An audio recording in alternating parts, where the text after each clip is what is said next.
Assalamualaikum warahmatullahi wabarakatuh.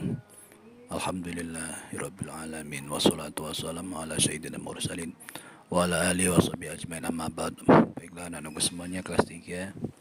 Alhamdulillah kita berjumpa lagi dalam pembelajaran pendidikan agama Islam dan budi pekerti kelas 3.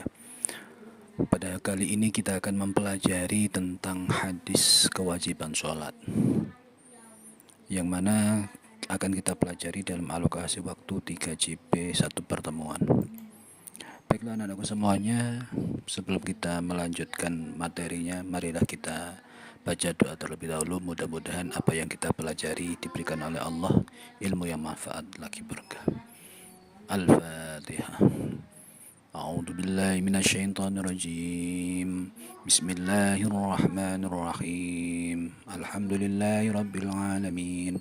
Arrahmanir rahim. Maliki yaumiddin. Iyyaka na'budu wa iyyaka nasta'in. Ihdinas siratal mustaqim. Siratal ladzina an'amta 'alaihim ghairil maghdubi 'alaihim waladdallin. Amin. Baiklah anak-anakku semuanya, tujuan pembelajaran dari materi ini adalah yang pertama membaca hadis sholat berjamaah dengan tartil. Yang kedua menulis hadis sholat berjamaah dengan benar. Yang ketiga menunjukkan hafalan hadis sholat berjamaah dengan benar. Yang keempat menjelaskan pesan pokok hadis sholat berjamaah dengan benar. Anak-anakku semuanya yang saya banggakan, hadis tentang sholat berjamaah ini diriwayatkan oleh Bukhari Muslim. Hadisnya yang berbunyi sholatul jama'ati afdalu min sholatil fadhi bisab'in wa ishrina darajah, yang artinya sholat jamaah itu lebih utama dibandingkan sholat sendirian sebanyak 27 derajat. Anakku semuanya kelas 3 yang Bapak banggakan, dari hadis ini kita memahami dari esensi ibadah itu apa. Esensinya sholat berjamaah itu apa? Esensinya adalah sholat berjamaah itu akan menimbulkan persatuan umat dan pengokohan ukhuwah Islamiyah. Semakin sholat berjamaah, semakin persatuan kita semakin kuat. Kemudian penerapan nilai agamanya apa? Dengan sholat jamaah kita menimbulkan rasa kecintaan kepada Al-Quran dan As-Sunnah. Kemudian dengan sholat berjamaah kita membaca hadis ini akan meningkatkan keterampilan kita dalam membaca, menulis, dan menghafal hadis. Kemudian dari belajar hadis ini kita akan bisa mempraktek ibadah dan mempelajari nilai disiplin, kebersamaan, dan ketaatan. Anak-anakku semuanya yang saya banggakan.